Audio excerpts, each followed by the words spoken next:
Ann Romney came to this convention with a mission to humanize her husband.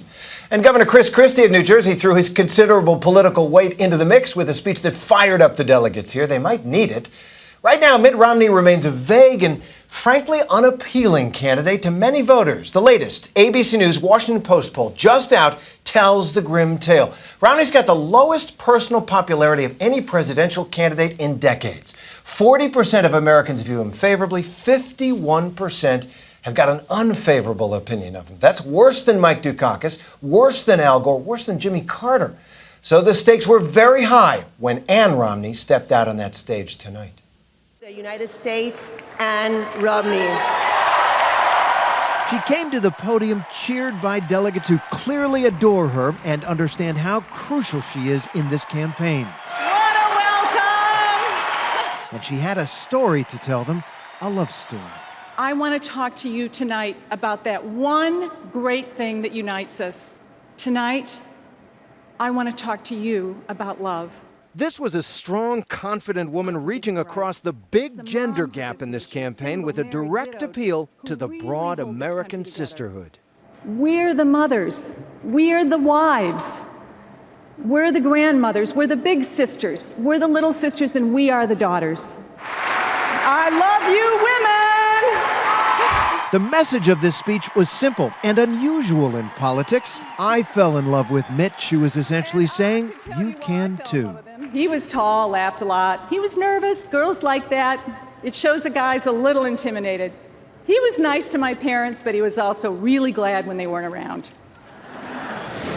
Ann Romney had never given a prepared speech before, she said, never used a teleprompter. And she told Diane Sawyer today she was a little shaky about the whole thing ahead of time. What do you do when you're nervous? Take a deep breath. Oh, you know, the funny thing is, I don't really get that nervous when I speak. And I don't get that nervous when I do TV interviews or anything else. The only time I get nervous is when I show my horse. And go figure. One judge. Out at the podium, she remembered their early days. We walked to class together, shared the housekeeping, ate a lot of pasta and tuna fish. But those were the best days. We want to like the person we're going to look at for the next 4 years. Cokie Roberts has been coming to conventions since 1964, and she sees in Ann Romney's moment one of the toughest challenges any candidate's spouse has ever had. Does that mean they end up falling in love with Mitt Romney? Probably not. Will they like him better after his speech? Probably so. Perhaps only a wife could testify like Ann Romney did tonight and take head-on President Obama's main attack on her husband, that he is too rich to understand ordinary Americans. You know what? It actually amazes me to see his history of success being attacked. But as his partner on this amazing journey, I can tell you Mitt Romney was not handed success. He built it. All those years together, she said in an impassioned conclusion, add up to one great point she wants voters to grasp. I can't tell you what will happen over the next 4 years, but I can only stand here tonight as a wife and a mother and a grandmother, an American, and make you this solemn commitment.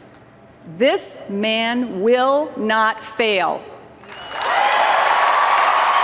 And then there he was, and there they were, the kids who married so young, the couple who've been through so much, the man and wife now setting sail for the White House.